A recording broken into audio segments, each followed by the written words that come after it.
Recorded.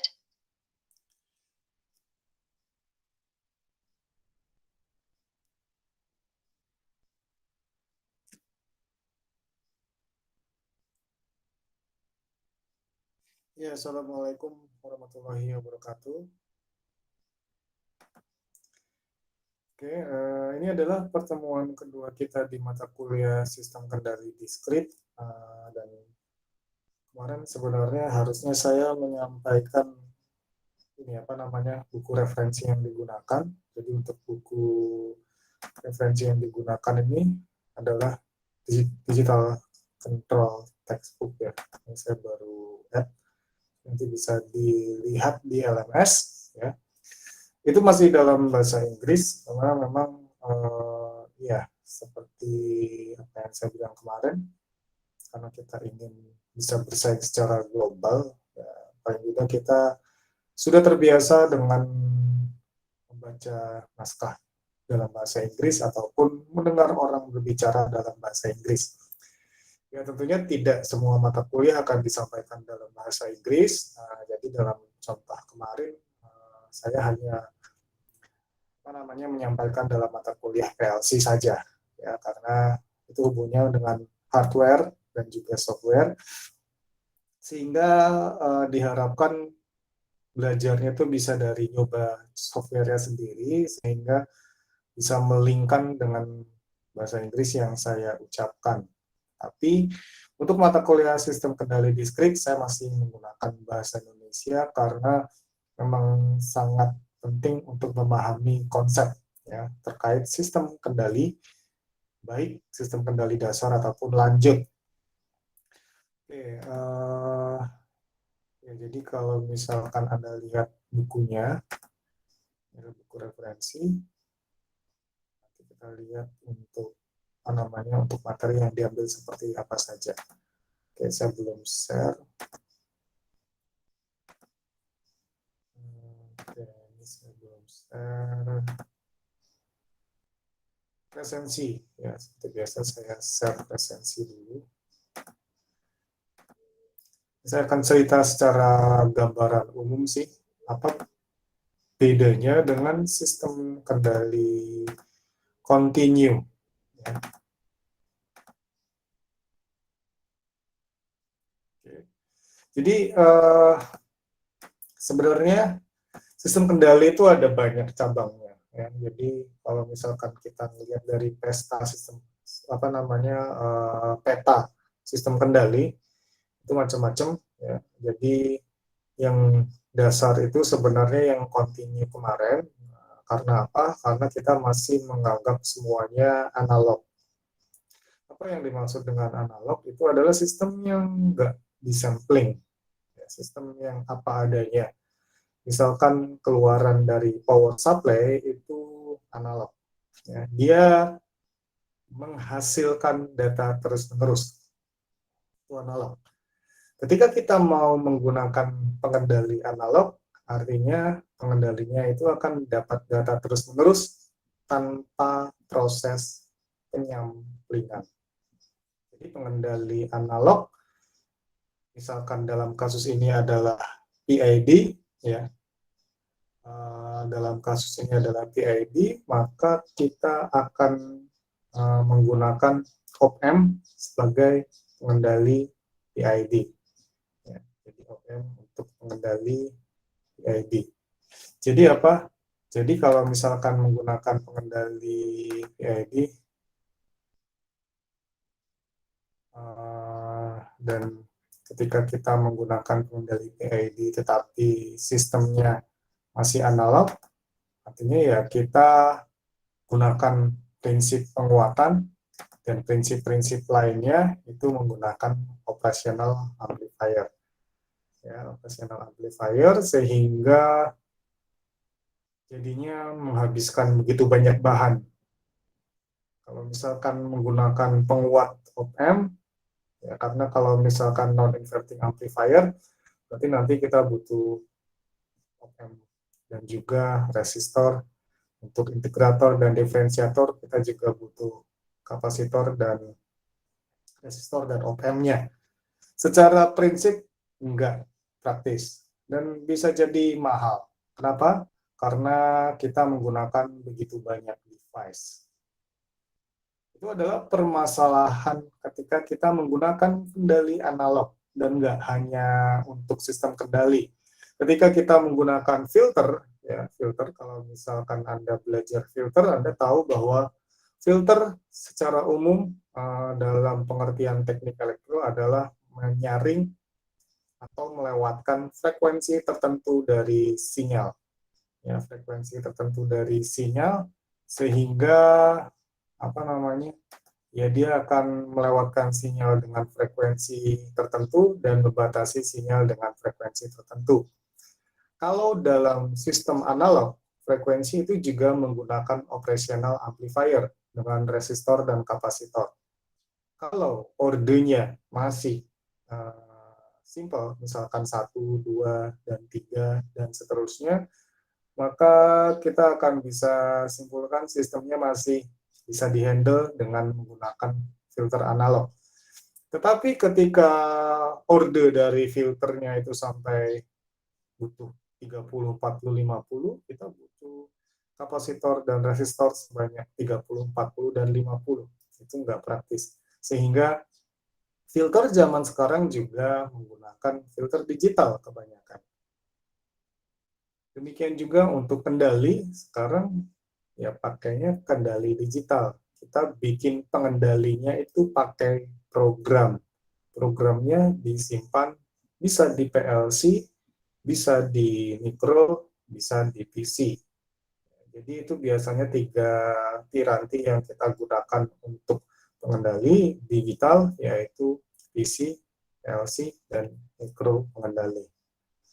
Nah, untuk bisa memahami konsep itu, kita harus tahu apa sih yang dimaksud dengan kendali diskrit atau sistem diskrit secara umum. Jadi segala sesuatunya sekarang butuh ya, diskritisasi. Oke, kita balik ke sini. Ya.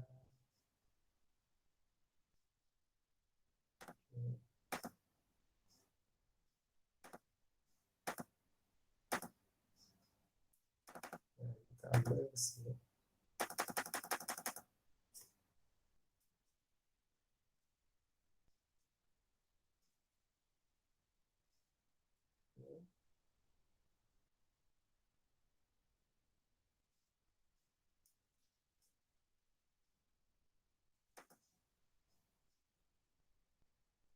Oke, nah kita lihat di sini sekarang untuk sistem kendali diskrit. Ya. Ya, jadi tujuannya itu adalah untuk memberikan kemampuan untuk menganalisis dan merancang pengendali pada sistem pengaturan loop tertutup secara digital, yang artinya datanya tersampling. Jadi memang butuh pengetahuan khusus tentang bagaimana cara menyampling data, ya. Cara menyampling data dan juga apa sih beda analog, diskrit, dan digital. Kebanyakan kadang-kadang nyampur, ya. Kebanyakan kadang-kadang nyampur. Apa sih yang dimaksud dengan diskrit dan digital? Ya.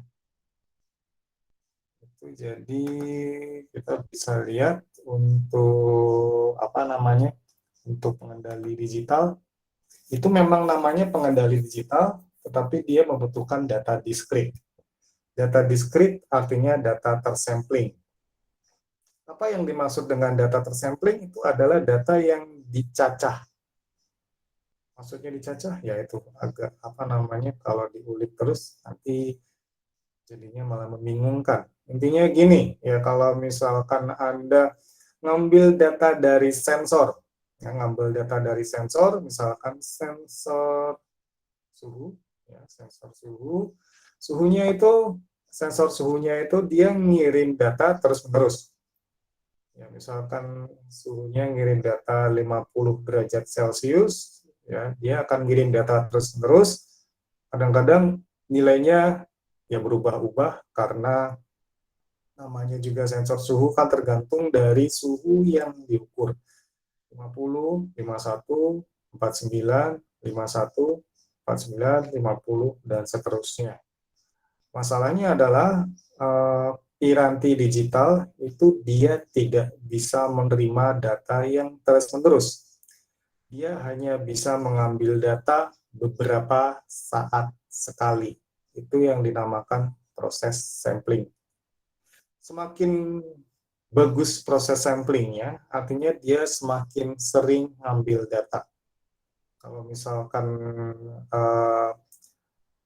refresh rate-nya 1 Hz, berarti dalam 1 detik dia ngambil 1 data. Kalau refresh rate-nya 100 Hz, atau sampling rate-nya 100 Hz, berarti dalam 1 detik dia ngambil 100 data. Makin tinggi sampling rate-nya, makin bagus. Tetapi itu berarti juga akan semakin banyak data yang digunakan. Padahal bisa jadi kita nggak butuh data sebanyak itu. Misalkan, saya mau mengatur sistem pendingin, ya, di mana sistem pendinginnya itu ngirimin data setiap saat, dan saya mau sampling 1.000.000 kali 1 detik. Bisa jadi dalam 1 detik itu suhunya nggak berubah. Jadi dalam 1 detik itu ya suhunya min 20 derajat Celcius saja. Tapi saya ngambil datanya 1.000.000 kali. Itu tentu saja boros memori, jadi akan terlalu banyak data yang dimasukkan ke dalam piranti. Bisa jadi nanti jadi boros karena memorinya besar sekali dan nggak efektif, karena kita butuh menganalisis datanya itu seharian.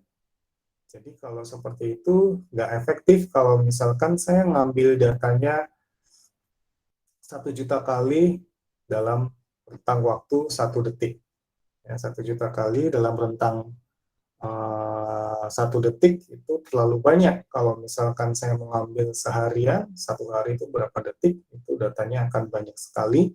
Terus mau dimasukin ke mikro yang memorinya terbatas, ya itu nggak efektif.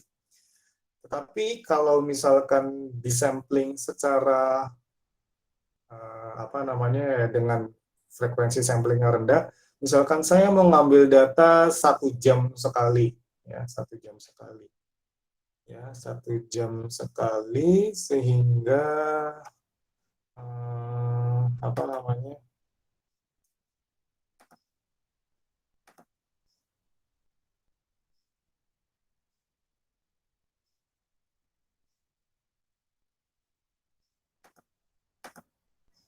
ya sehingga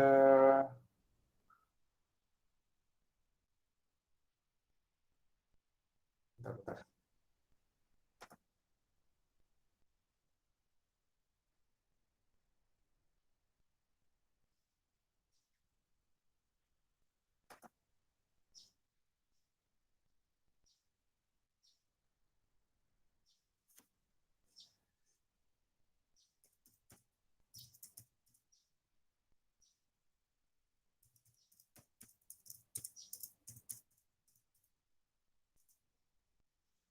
Oke, jadi kalau misalkan saya ngambil datanya 1 jam sekali, itu nggak akan efektif, karena bisa jadi dalam waktu rentang 1 jam itu data suhunya berubah-ubah. Jadi dalam 1 jam itu suhunya berubah-ubah terus, sehingga kalau ngambil samplingnya 1 jam sekali nggak efektif. Jadi memang proses penyamplingan ini agak sedikit tricky, sehingga kita nantinya harus tahu ambil datanya harus berapa saat sekali sih biar efektif. Paling gampang pada saat contoh, saya pengen tahu kalian tuh seharian ngapain aja sih? Seharian ngapain aja ya misalkan mahasiswa elektro itu.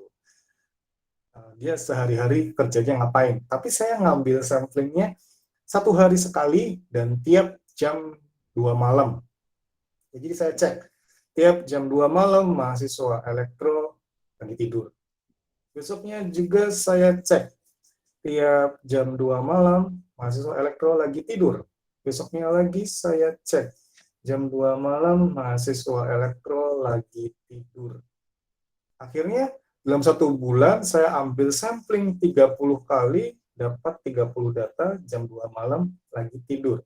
Kesimpulan yang diambil adalah mahasiswa elektro kerjanya tidur terus. Apakah salah? Enggak, karena memang benar, saya ketika ngambil sampling itu memang lagi pada tidur. Salahnya adalah ya saya ngambil samplingnya terlalu apa namanya ya, terlalu rendah frekuensinya, 1 kali per hari. Tapi ketika saya mau ngambil sampling tiap detik, masuk elektro lagi ngapain, berarti dalam 1 hari ada berapa banyak data ya, itu kan berarti kan 3.600 ya, dalam 1 jam ada 3.600 detik kali 12, ya itu sekitar 43.200 kali ya, berarti 3.600 kali 24, sorry kali 12, ya sekitar 80 ribuan. Artinya ada 80 ribuan data yang bisa jadi banyak data yang sama, karena bisa jadi ya untuk melakukan satu kegiatan tertentu butuh beberapa detik. Jadi memang ini ya, untuk apa namanya, untuk proses sampling, ngambil data butuh pemahaman tentang sistem. Apakah sistemnya gampang berubah-ubah atau susah berubah-ubah. Ya. Terlalu banyak data yang diambil itu nggak bagus, kalau terlalu sedikit itu juga nggak bagus. Sehingga harus dibutuhkan semacam kebijaksanaan dalam mengambil data. Ya, seperti itu. Lalu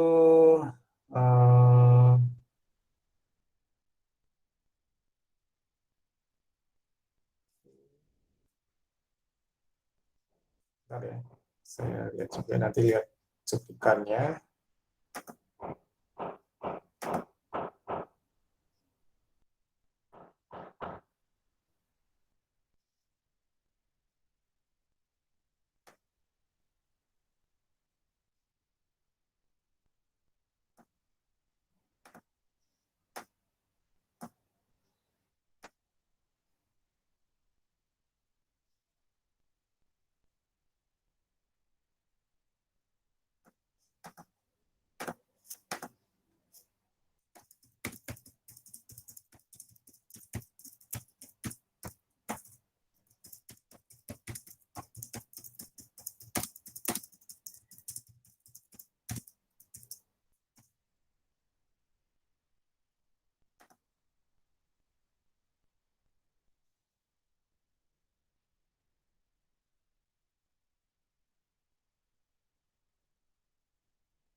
Oke.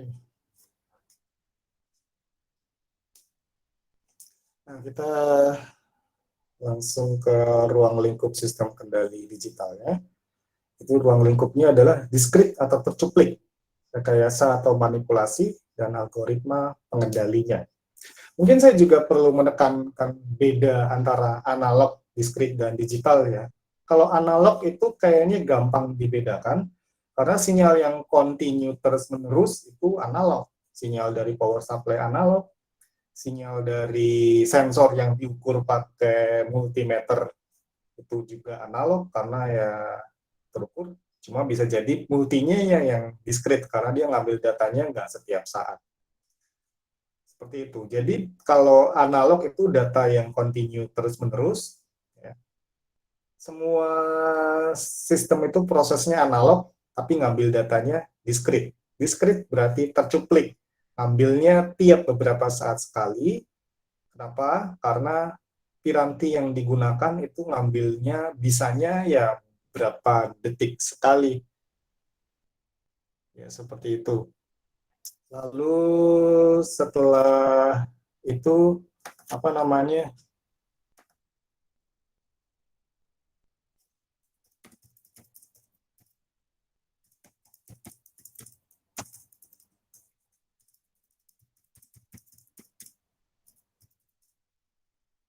Oke, jadi kita melihat di sini, kalau misalkan diskrit itu ngambil datanya beberapa detik sekali, lalu setelah itu kita coba analog, analog datanya terus-menerus. Kalau digital, itu pirantinya itu memproses data boolean. Masih datanya juga dari bentuk boolean. Ya, boolean itu bisa nanti dikonvert ke desimal, heksadesimal, dan lain-lain. Tapi ketika datanya digital, itu berarti datanya boolean. Nilainya 0, 1, 10, 11, 100, 101, 110, 111, 1000, 1001, 1010, 1011, 1100, 1101, 1110, 1111. Ya, itu data digital. Ya, kita mengkonversi semuanya dengan 1 dan 0. Itu digital. Kalau diskrit, hasil penyamplingan. Itu bedanya. Ya. Nah, sebenarnya di sini sistem kendali diskrit, kenapa kita belajar ini? Karena kita mau menggunakan piranti digital. Piranti digitalnya adalah ya PLC, mikro, sama PC. Kenapa? Karena sistem pengendali dunia ini ya udah pada pakai digital semua. Seperti saya bilang, kalau pengendalinya pakai analog, nggak praktis karena membutuhkan begitu banyak piranti kayak op-amp untuk PID. Terus kalau pengendalinya udah yang sedikit sophisticated atau sedikit canggih, misalkan pakai pengendali fuzzy, ya pakai pengendali fuzzy ya itu program. Saya nggak bisa membayangkan fuzzy yang dikerjakan pakai op-amp. Fuzzy yang dikerjakan pakai op-amp itu nggak kebayang gimana caranya. Pasti program. Terus nanti kalau udah pakai model reference adaptive control, udah pakai model predictive control, neural network predictive control, lalu mau pakai pengendali apa namanya adaptive reference control, tadi udah disebutkan ya. Terus neurofuzzy control, lalu ada bank-bank control, banyak. Artinya sebenarnya pengendali itu ada banyak sekali macamnya, dan cara tuningnya juga banyak. Ibaratnya di satu kelas ini bisa buat skripsi ya untuk 30 orang untuk sistem yang sama, tapi algoritma pengendalinya beda-beda. Itu sebanyak itu ya. Jadi terus terang kalau saya sendiri nggak ya selalu punya banyak judul skripsi karena memang ada begitu banyak algoritma yang bisa diterapkan. Seperti itu. Ya, nanti kalau misalkan di dunia industri ya kadang-kadang softwarenya, ya softwarenya misalkan ya, saya pernah tanya teman saya, dia kalau pakai software pengendali di industri gimana? Ya dia beli, perusahaannya beli dan harganya mahal sekali. Ya hanya untuk softwarenya saja. Jadi software pengendalinya itu nanti di input atau diinstal di komputer, lalu dia diaplikasikan di pabrik, ya harganya mahal sekali hanya untuk softwarenya saja. Ya, kadang-kadang vendor itu kan lebih ke jualan software ya. Kenapa? Karena kalau hardware-nya dia butuh material. Materialnya kadang-kadang ya memang mahal. Walaupun kadang-kadang overpriced. Tapi kalau software itu relatif lebih sedikit cost pembuatannya, paling bayar engineer-nya. Dan engineer-nya bisa kasih harga sesuai dengan keahlian mereka dan juga reputasi mereka, sehingga harganya bisa sampai bermiliar-miliar hanya untuk software saja. Ya, jangan salah, MATLAB itu juga mahal sekali sebenarnya, kalau yang bukan versi Kraken. LabVIEW itu juga mahal sekali kalau bukan versi Kraken. Karena kita pakainya Kraken, jadinya kesannya apa namanya tinggal diinstal. Padahal aslinya ya harganya puluhan juta juga. Si MATLAB itu harganya aslinya license-nya sampai puluhan juta, dan kalau misalkan kita nambah begitu banyak add-on-nya itu bisa sampai ratusan juta. Ya, itu ya. Oke, kita lanjut ya. Sekarang perbandingan sistem kontrol analog versus digital. Jadi kalau analog sinyalnya continue, terus-menerus. Lalu kalau digital sinyalnya discrete. Ya. Kalau misalkan analog sinyalnya continue, kalau digital sinyalnya discrete. Ya, sementara untuk analog pengendaliannya terbatas, dan juga untuk digital dia fleksibel. Kita Alia. Oke, Pak. Mas Ramadan, ya, kira-kira ada pertanyaan?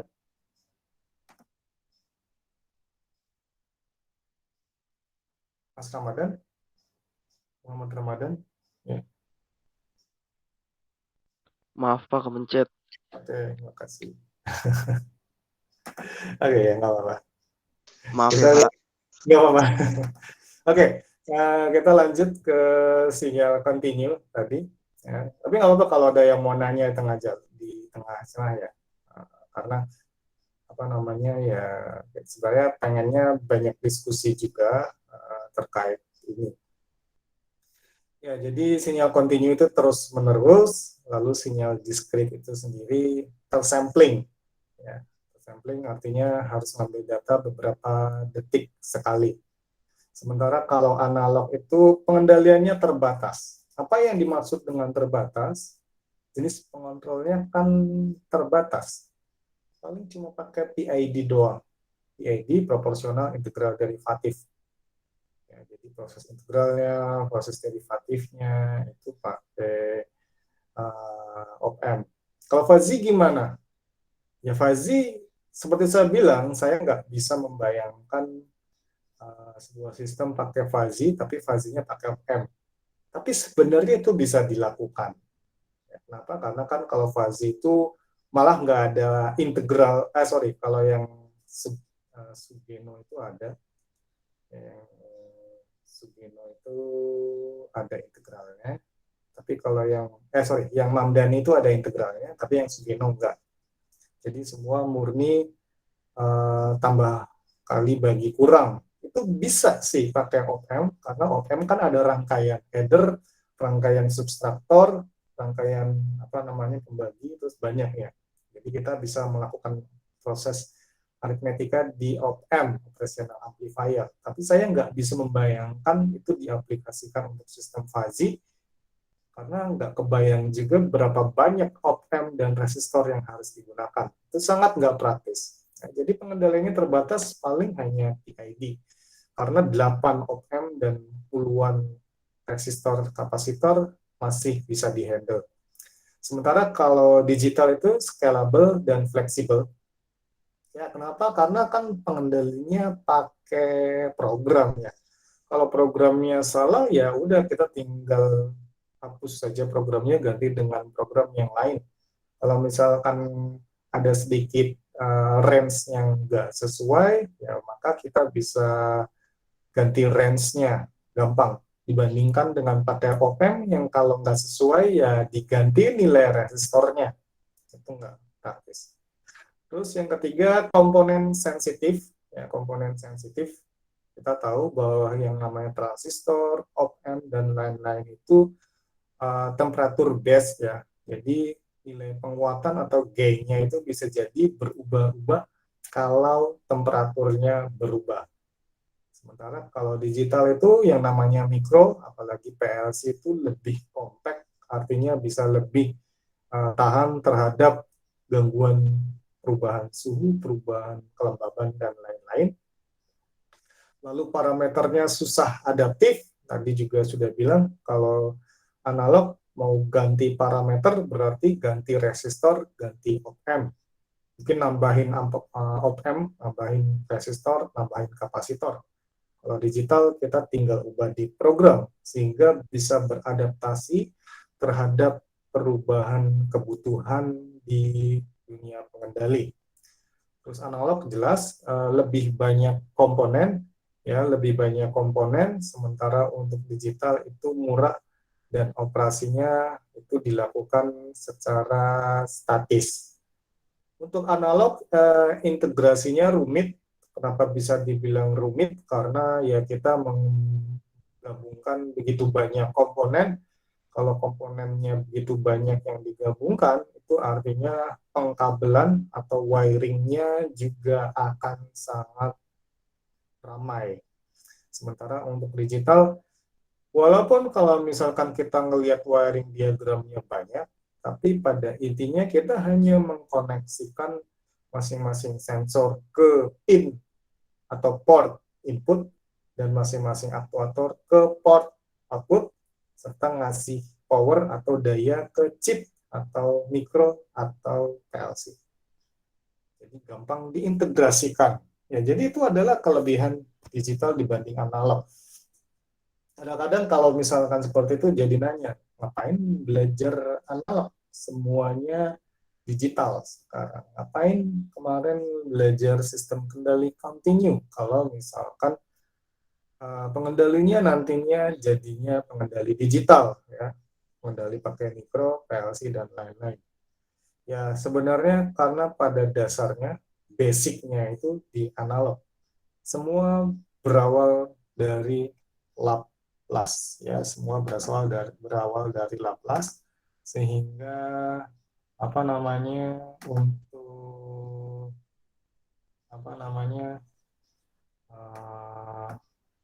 untuk Laplace itu bukan berarti nggak dipakai, karena itu digunakan untuk analisisnya, ya, untuk analisisnya. Oke, lalu selanjutnya kita lihat di sini.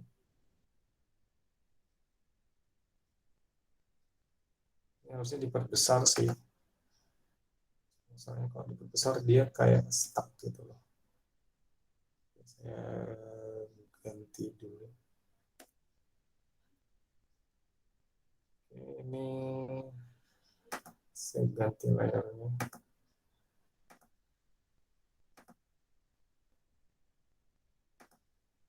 Kemudian ada yang aneh ya.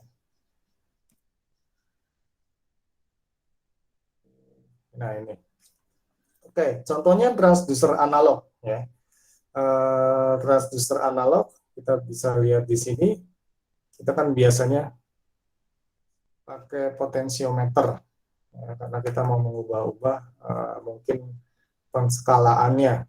Ya, jadi saya mau mengubah penskalaan menggunakan potensiometer di sini.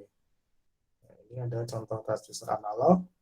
Terus ada signal output untuk analog, dan untuk save-nya untuk mengukur berapa besar kecepatan misalkan. Dan keterbatasannya adalah presisi dari potensiometernya adalah 0,1% linearitasnya.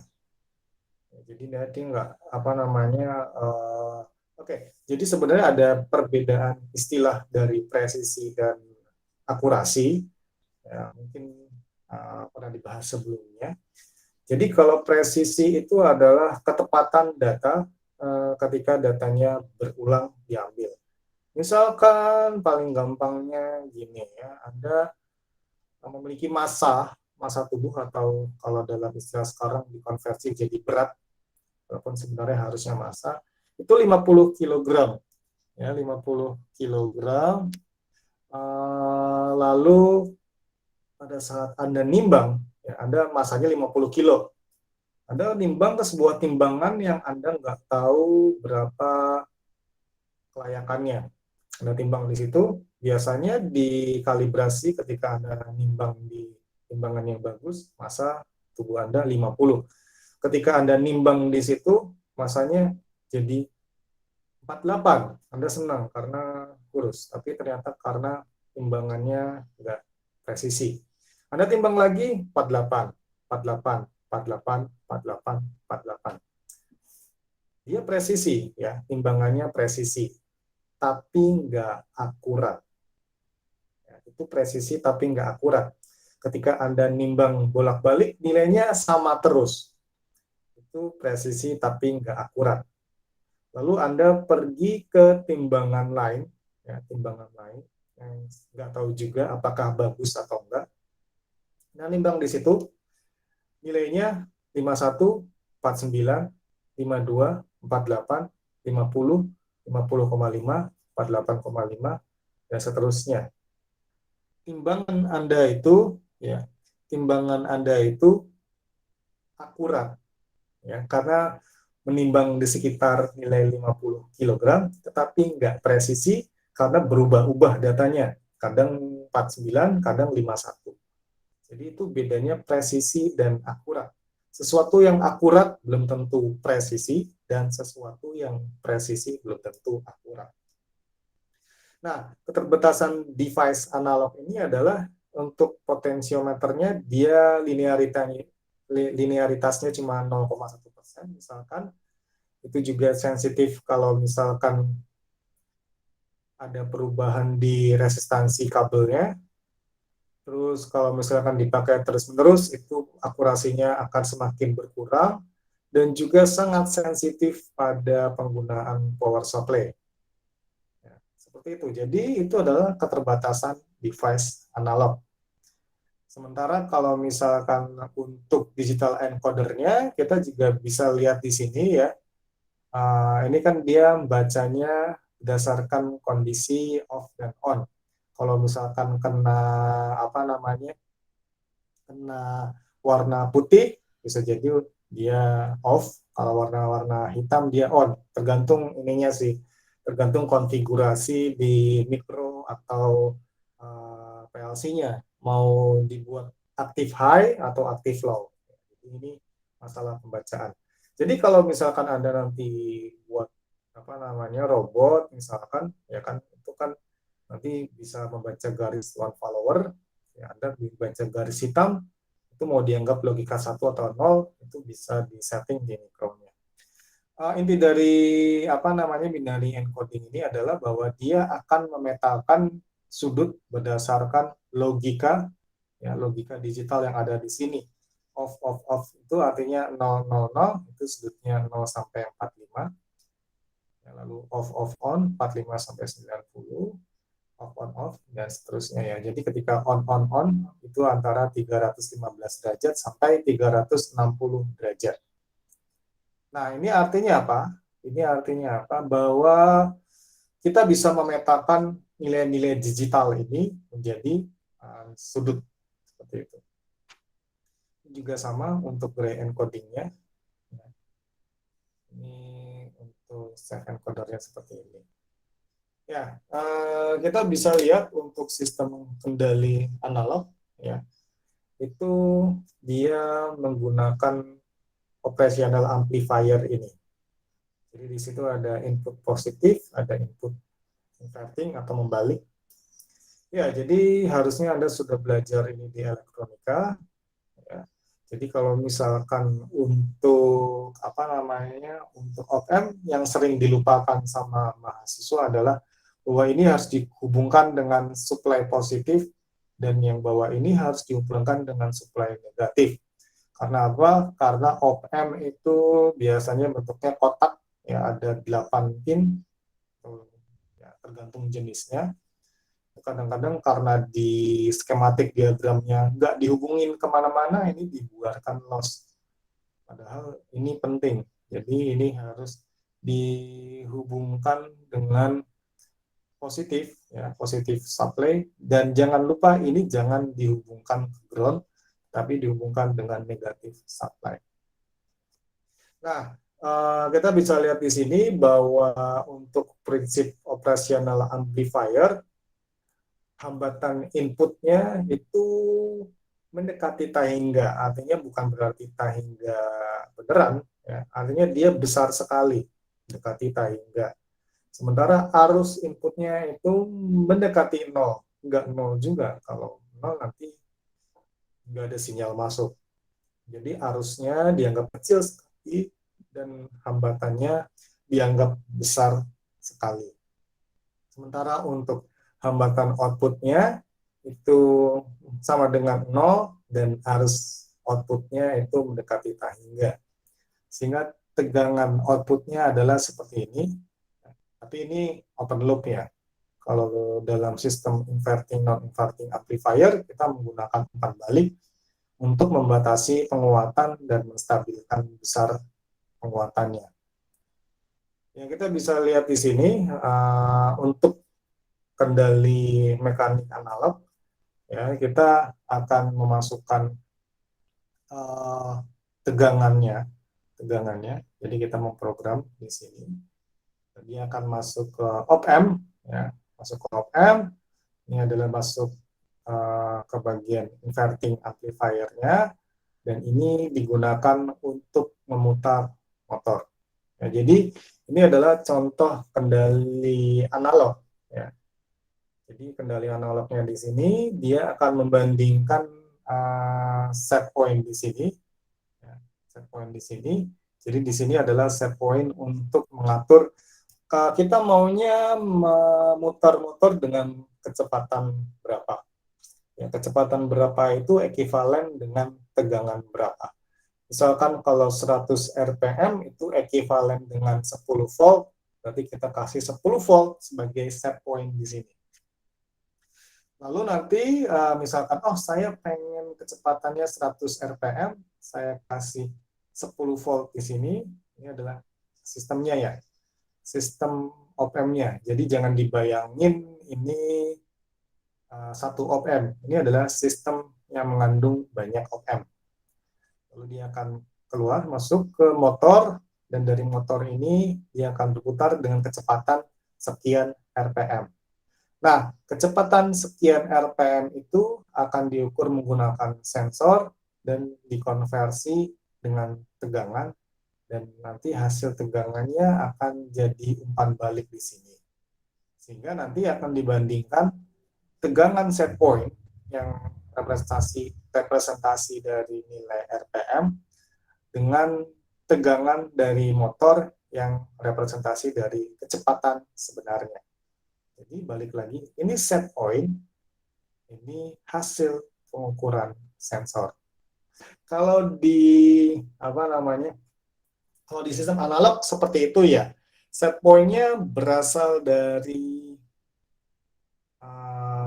potensio yang terhubung ke power supply, atau langsung dari power supply aja ya, karena kan kita bisa ngatur tegangan dari power supply.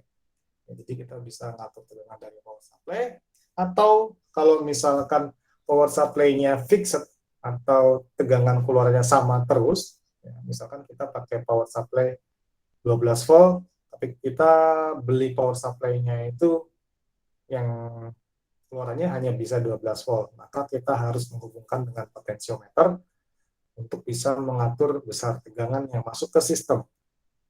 Ya, jadi set point-nya adalah tertentu, besarnya tertentu, ya besarnya tertentu.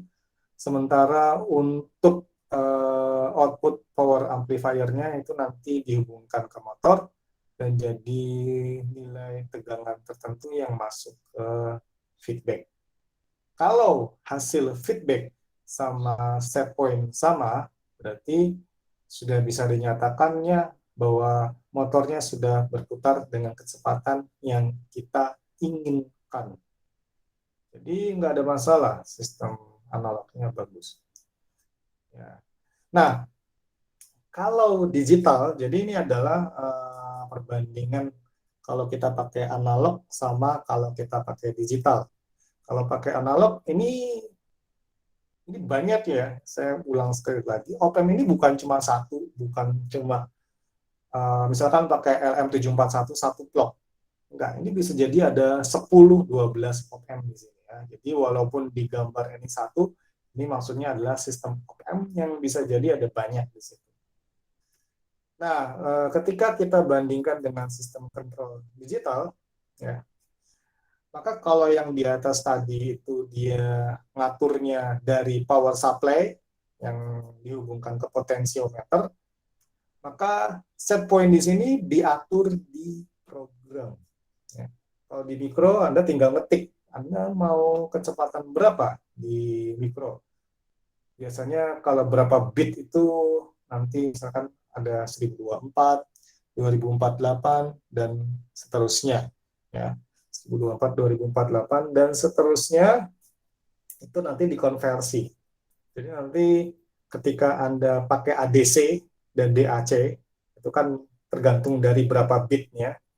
Kalau misalkan 8 bit, 24, 8, 16, 32, 4, 18, 256, 255 kan. 0 sampai 255, ya, itu direpresentasikan untuk tegangan berapa. Misalkan Anda dapat 5 volt, ya. Lalu Anda pakai bit 0 sampai bit 8 bit karena mikronya cari yang murah. Jadi 1 bit itu representasi dari 1/255 kali 5 volt. Jadi nanti itu nilainya. Kalau 10 bit berarti sampai 1023, 0 sampai 1023. Nah, itu yang nanti di-input di apa namanya di device yang Anda buat. Misalkan di mikro. Oh, kalau misalkan saya mau kecepatan putarannya 100 rpm, dan ketika kecepatan putarannya 100 rpm itu ekuivalen dengan misalkan 3 volt. Kalau 3 volt berapa ya di dalam program? Oh, kita pakai mikronya yang 8 bit. Berarti kalau 3 volt berarti 3 per 5 dikali 255. Nanti masukin angkanya di situ. Jangan berkoma karena nilainya harus integer atau tidak berkoma. Itu adalah set point-nya misalkan. Lalu dari set point itu nanti akan masuk ke program, ya program untuk apa namanya mengendalikan sistem tadi. Pakai PID misalkan, pakai program PID di bahasa C, pakai mikro gampang kok. Contohnya banyak. Ya, karena kan PID pada prinsipnya cuma mengurangi, mengintegrasikan, dan mendiferensiasikan. Di mana bentuk integrasi itu kita tinggal membandingkan dengan masukan sebelumnya, dibagi dengan nilai tertentu, dan seterusnya. Jadi sudah banyak contoh program PID untuk bahasa C yang bisa diaplikasikan untuk Arduino. Ya. Jadi kita tinggal lihat aja programnya, nanti modif-modif dikit, misalkan ganti nilai KP, KI, KD-nya, atau ganti parameter lainnya. Ya, ganti mau stabil di mananya. Terus keluaran dari mikro itu masuk ke DAC. Ya. Kenapa? Karena motornya tetap butuh suplai nilai analog. Jadi tetap harus dikonversi menggunakan DAC. Ya, jadi untuk diskrit ini, pengertian dan pemahaman ADC dan DAC itu penting sekali. Ya. Memahami konversi bit ke bilangan itu penting, memahami prinsip DAC dan ADC penting, dan memahami prinsip sampling itu penting juga. Jadi setelah masuk ke DAC, datanya berubah ya dari digital 110 dan seterusnya ke analog.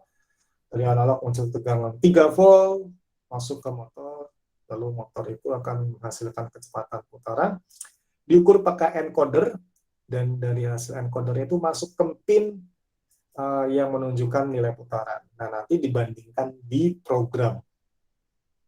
Jadi nanti kalau misalkan, saya mau pakai pakai motor yang lain, ya udah kita tinggal modif di programnya. Bisa jadi pin yang terhubung masih sama. Bisa jadi pin yang terhubung masih sama. Ini juga bisa terhubung ke driver. Kalau misalkan keluaran dari mikronya PWM, ya.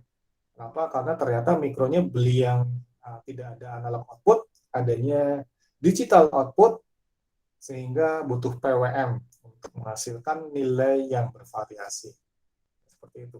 Jadi memang pemahaman satu lagi yang penting adalah pemahaman tentang pulse width modulation atau PWM, ya, yang biasanya diaplikasikan untuk sistem dengan piranti yang outputnya masih digital. Kalau outputnya ada yang analog, ya bisa jadi nggak terlalu butuh PWM. Ya. Tapi kalau kita butuh menguatkan arus, karena apa? Karena bisa jadi arus yang keluar dari mikro kan kecil sekali. Ya. Arus yang keluar dari mikro kecil sekali. Arus yang keluar dari, tegangan yang keluar dari mikro juga maksimal, ya kadang-kadang cuma 5 volt. Sementara yang mau diatur butuh arus 2 ampere misalkan dan tegangan 12 volt. Ya, itu memang lebih enak pakai PWM karena PWM-nya ini akan bisa dihubungkan ke driver untuk menggerakkan motor yang butuh daya besar. Ya, jadi bisa dibilang drivernya kayak menguatkan daya, menguatkan tegangan dan arus. Kebanyakan kasusnya gitu ya. Jadi masalah utamanya sebenarnya adalah bagaimana mengkonversi bilangan atau nilai yang keluar dari mikro ke sistem yang mau dikendalikan. Kemarin ya ada juga yang mau mengendalikan alternating current atau AC. Ya, alternating current atau AC, sehingga apa? Sehingga bukan hanya butuh penguat driver, butuh juga inverter yang mengubah DC ke AC. Dan itu bisa jadi butuh troubleshooting yang banyak karena ada rangkaian zero crossing detector juga. Jadi kalau AC ke DC kayaknya gampang bayanginnya, dari sinyal bolak-balik lalu disearahkan, kan kita pakai penyiarah diode ya, mau full bridge rectifier, mau half bridge rectifier, ataupun mau pakai jenis rectifier yang lain, nggak masalah. Yang penting nanti disearahkan, terus kemasukan ke filter untuk meratakan dan meniadakan ripple. Tapi kalau konsep inverter, itu berarti yang tadinya DC, yang nilai tegangannya konstan, itu harus dibuat bolak-balik. Itu harus belajar triac dulu. Ya. TRIAC. Lalu belajar zero crossing detector. Lalu belajar konsep inverter. Ya, memang jadinya lebih susah kalau kita mau mengendalikan sistem AC. Ya. Jadi kemarin saya kasih saran sama kakak kelas kalian ya, ambil skripsi, kalau bisa ngaturnya jangan ngatur rangkaian AC, karena nanti begitu banyak rangkaian yang harus dipahami, dan kalau misalkan ada yang mengalami masalah itu agak lebih susah. Nah, jadi skripsinya jangan susah-susah, kita ngatur yang DC aja. Tapi nanti ke depannya begitu sudah paham tentang konsep pengaturan AC menggunakan komponen DC, itu bisa diaplikasikan.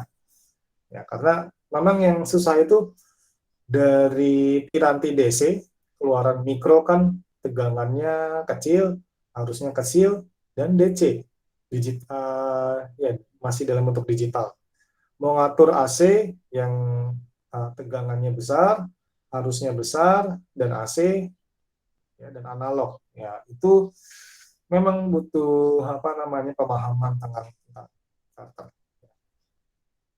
Nah, ini juga sistem kontrol elektrik untuk energi. Jadi sebenarnya sama-sama aja sih. Kalau kita ngeliat ini kan bedanya kecil ya. Ini apa sih bedanya? Cuma satu pakai motor, satu pakai energi. Ya memang seperti itu bedanya. Jadi ketika Anda belajar sistem kendali, ya, ketika Anda belajar kendalinya saja, itu Anda bisa cari di internet. PID itu banyak, fuzzy itu banyak. Ya, PID, fuzzy. Kalau MPC agak susah. Ya, MRSI ada. Jadi makin canggih pengendalinya, makin sedikit tersedia di internet. Ya, Anda bisa belajar. Anda juga bisa pakai LabVIEW. LabVIEW itu lebih mudah lagi karena programnya dalam bentuk blok. Anda tinggal menghubungkan masing-masing blok tadi. Ya, itu lalu untuk untuk bagian sininya sama aja. Bagian yang membedakan adalah bagian yang diatur, yaitu untuk energi ceritanya.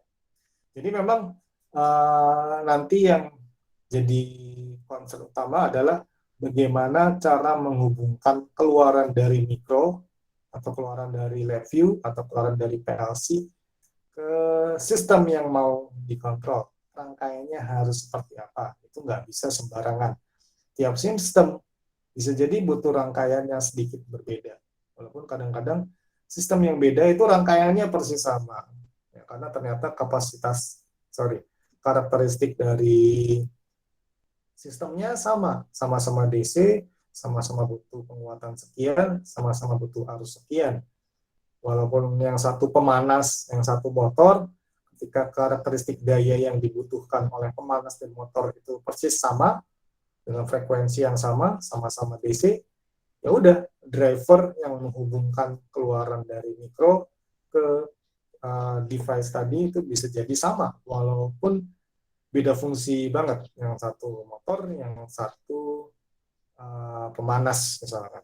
Ya, jadi memang kita harus perhatikan karakteristik sistem yang dikontrol, terutama tegangan, arus, mungkin juga frekuensinya kalau dia AC. Seperti itu. Ini juga apa namanya sistem untuk beam simetri. Ya, ini ada ion chamber dan ada toward coach. Ya, ini kita cuma ngatur apa namanya penguatannya masuk ke sini. Ini juga berapa besarnya. Ini sebenarnya masih simple karena nggak ada umpan baliknya. Jadi kita cuma ngatur besarannya untuk jadi masukan beam steering coil. Ya, kalau misalkan untuk digital ya bentuknya juga seperti ini. Ya, jadi mirip, ini nggak ada umpan baliknya, tetapi nanti semua diatur menggunakan set point yang diberikan dari controllernya, dan tetap sama-sama butuh DAC dan power amplifier. Seperti ini. Jadi kita bisa melihat di sini bahwa untuk sistem kendali atau control digital itu diharapkan punya akurasi yang lebih baik, ya, presisian yang meningkat, artinya nanti kalau misalkan diukur menggunakan data yang berubah-ubah, ya dia menunjukkan nilai yang apa namanya, nilai yang stabil, ya, lebih kayak nilai yang sesuai dengan apa yang diukur. Terus pengaturan parameternya juga lebih mudah, maintenance-nya murah, gampang diintegrasikan dengan sistem lain. Ya, ini yang kelebihan dari pengendali pakai mikro, pakai PLC atau yang lain. Ya, kita bisa integrasikan dengan sistem yang lain, bahkan juga bisa dikoneksikan ke cloud atau internet. Zaman sekarang semua bisa dikoneksikan ke internet. Ya, zaman sekarang semua bisa dikoneksikan ke cloud. Dari LabVIEW bisa langsung ke TeamSpeak, dari MATLAB itu juga bisa langsung ke cloud. Kalau misalkan dari mikro itu bisa gunakan ST8266. Misalkan koneksi ke cloud. Dari PLC bisa juga walaupun membutuhkan third party atau membutuhkan pihak ketiga, misalkan uh, apa namanya OPC, misalkan OPC atau dihubungkan ke mikro yang lain. Ya, jadi zaman sekarang ya hubungin ke internet itu seperti laptop mau hubungin ke WiFi. Ya karena ya makin mudah ya sekarang. Oke, ini contoh kendali diskrit pada sistem obat ya. Jadi di sini ada apa namanya contoh, ini jangan dibuat skripsi karena nanti apa namanya contohnya itu adalah pasien. Jadi di sini kita mau mengukur secara feedback ya kondisi darah dari pasien. Apakah ini bisa diaplikasikan? Bisa, cuma seperti saya bilang ya karena ini hubungannya dengan manusia, jangan dibuat skripsi dulu. Ya, jadi kita ngasih semacam drug pump, misalkan ada apa namanya ada penyakit yang dimiliki, misalkan apa ya, misalkan gula darahnya tinggi, jadi perlu dikasih insulin tiap beberapa saat sekali. Kalau zaman dulu masih manual, diukur gula darahnya, lalu kalau gula darahnya tinggi dikasih insulin. Kalau sekarang dia diukur otomatis, kalau misalkan gula darahnya udah terlalu tinggi, dia akan ngasih pompa insulin secara otomatis. Tapi tentu saja ini harus hati-hati sekali, kebanyakan ngasih insulin nanti dia kena apa namanya gula darah rendah sekali karena insulinnya kebanyakan. Ini juga harus diperhatikan juga responnya, respon dari pengukurannya. Apakah ketika gula darahnya tinggi itu dia mengukurnya pada saat itu juga. Ya. Jadi karakteristik sensor sangat berpengaruh. Ada sensor yang sedikit lambat menunjukkan respon, contohnya adalah sensor suhu. Ya, Anda masukin termometer ketika Anda lagi masak mie misalkan, Anda masak mie, lalu Anda masukkan termometer, iseng mengukur suhu dari mie-nya itu berapa, iseng mengukur suhu mie-nya berapa, lalu ya termometernya akan menunjukkan nilai yang berubah dari tadinya 27 misalkan suhu kamar ke 85.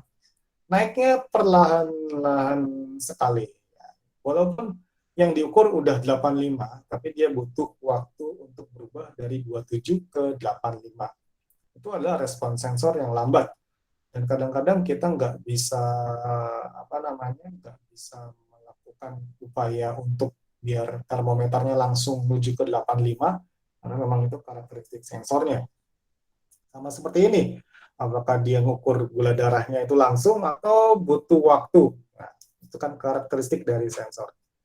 Nah, kalau misalkan kita mau menggunakan sistem digital atau kendali diskrit di sini, jadi nanti di sini misalkan, oh saya mau dia gula darahnya 100 mg, 100 mg per desiliter ya. Terus nanti ada DAC, ya di sini dia baca gula darahnya dulu berapa. Kalau misalkan terlalu rendah, nah ini berarti kita nggak usah masukkan drug pump. Mungkin kalau sistem yang sistem yang ini ya disuruh makan pasiennya. Kalau terlalu tinggi, kita kasih drug pump di sini. Oke, lalu ini ada, jadi kalau yang tadi yang di atas itu masih yang straightforward ya. Straightforward itu artinya kita tinggal membandingkan keadaan pasien dengan keadaan real. Tapi untuk yang sistem yang lain, ya di sini kita bisa lihat di sini. Ini set point-nya, ya set point-nya. Ini dia ada mengukur keadaan dari mesinnya dan keadaan dari pesawatnya, aircraft-nya. Jadi dia ada di sini dia mengatur dua hal sekaligus. Ya, mengatur dua hal sekaligus. Jadi ini bukan single input tapi multi input. Ya. Kenapa? Karena jangan sampai mesinnya stabil tetapi pesawatnya nggak stabil. Mesinnya ukur terus, ya artinya dia mengukur apakah mesinnya baik-baik saja. Mesinnya baik-baik aja tapi pesawatnya nukik ke bawah. Itu kan berarti nanti tenggelam pesawatnya. Atau dia jalannya lurus si pesawatnya tapi mesinnya mati ternyata. Jadi dia nggak sadar. Jadi untuk sistem kendali diskrit pada pesawat memang harus ada banyak yang diukur. Contohnya cuma dua, cuma mesin sama aircraft-nya, posisi pesawat. Bisa jadi lebih banyak daripada itu. Ini juga bisa menggunakan sistem kendali diskrit tadi. Ya, sistem kendali diskrit. Untuk memonitor keadaan mesin dan pesawat. Kenapa? Karena ketika keadaan mesin bagus, bukan berarti posisi pesawatnya bagus. Ketika posisi pesawatnya bagus, bukan berarti mesinnya lagi bagus. Bisa jadi nanti di situ ada pengendali baling-baling juga, ada pengendali sayapnya, dan lain-lain. Sistem pesawat adalah sistem yang termasuk yang paling rumit untuk dikendalikan, karena ada begitu banyak komponen yang harus diperhatikan, dan taruhannya besar. Artinya apa? Kalau misalkan Anda mengendalikan mengendalikan suhu ruangan biar nyaman, kalau ternyata sistem kendalinya ngawur, ya paling Anda kepanasan atau kedinginan. Tapi kalau sistem pesawat, sistem kendalinya ngawur, ya taruhannya nyawa. Jadi memang masuk yang paling rumit dan riskan. Demikian juga industri-industri. Ada industri yang sistem pengendaliannya sangat membutuhkan kepresisian dan akurasi yang kuat karena hubungannya dengan industri petrochemical. Salah takaran sedikit, produknya nggak jadi. Ya, misalkan saya butuh masukkan nilai dari komponen A sekian, komponen B sekian, komponen C sekian. Salah sedikit, digabung, meledak, atau nggak jadi. Ya, itu riskan. Tapi ada juga sistem yang tidak membutuhkan kekritisan sampai segitunya. Misalkan kalau sistem yang nggak butuh kekritisan, misalkan ya sistem produk. Ya contohnya industri kecil ya, mengendali suhu pada makanan. Ketika suhunya nggak sesuai, ya paling makanannya kurang matang. Ya itu nggak kritis-kritis banget. Ya tinggal dimatangin lagi. Ini juga ada kendali diskrit pada robot. Ya. Nah, kita bisa lihat di sini. Di sini ada velocity sensor, ada position sensor. Ya. Jadi di sini ada supervisory komputer juga. Ya, supervisory komputer itu untuk mengawasi keadaan si robotnya.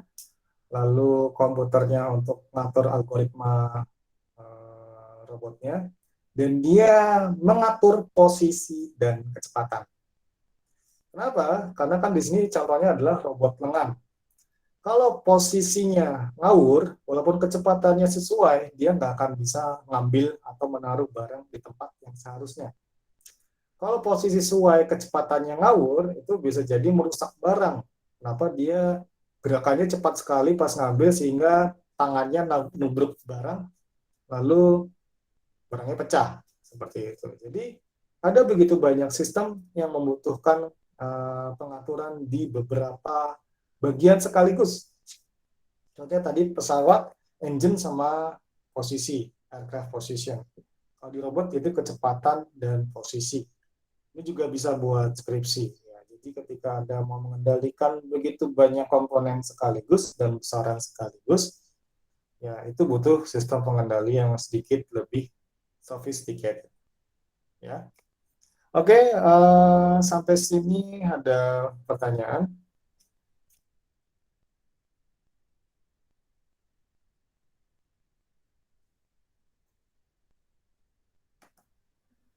Ada pertanyaan?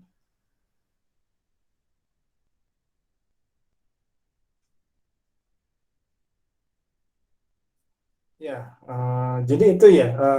Ini adalah ya. Jadi oke, makasih. Jadi ini masih ada intermezzo saja. Artinya baru membahas kurang lebih seperti apa sih sistem kendali analog dan diskrit dan bedanya apa antara sistem kendali analog dan diskrit. Ya, ini stop share. Sehingga nanti apa? Sehingga nanti Anda bisa membayangkan kalau kendali diskrit itu seperti apa dan kendali analog itu seperti apa. Dan karena kita berbicara tentang kendali diskrit, Anda nanti bayanginnya pengendalinya itu pakai mikro atau pakai PLC. Ya, Anda pakai mikro atau pakai PLC. Ya, ketika Anda melakukan proses sampling, itu bisa jadi mudah karena si PLC sama mikronya itu udah otomatis nyampling dengan sampling rate yang mereka punya. Ya, kan tiap device punya sampling rate yang berbeda-beda. Dan biasanya udah cukup bisa menghandle sistem ya dengan sampling rate yang dipunya. Jadi kita nggak terlalu khawatir, aduh ini samplingnya terlalu kecil atau terlalu besar. Biasanya udah otomatis disesuaikan oleh si PLC atau si mikro. Nah, untuk tugas, saya minta Anda merancang sistem pengendali diskrit ya. Tadi saya udah kasih contoh-contoh untuk pesawat, drone, sama robot. Nanti tolong dibuat blok diagramnya saja, ya tentu saja dengan BAC dan ADC dan lain-lain, sesuai dengan karakteristik yang dimiliki oleh sistem pengendali diskrit. Dan itu tolong dijelaskan plan atau perangkat atau sistem apa yang mau Anda kendalikan. Ya, seperti itu tugas untuk minggu ini, dikumpulkan minggu depan on time sesuai dengan waktunya. Ya, terus mungkin sedikit intermezzo untuk besok. Besok itu adalah tes awal untuk praktikum kendali 1.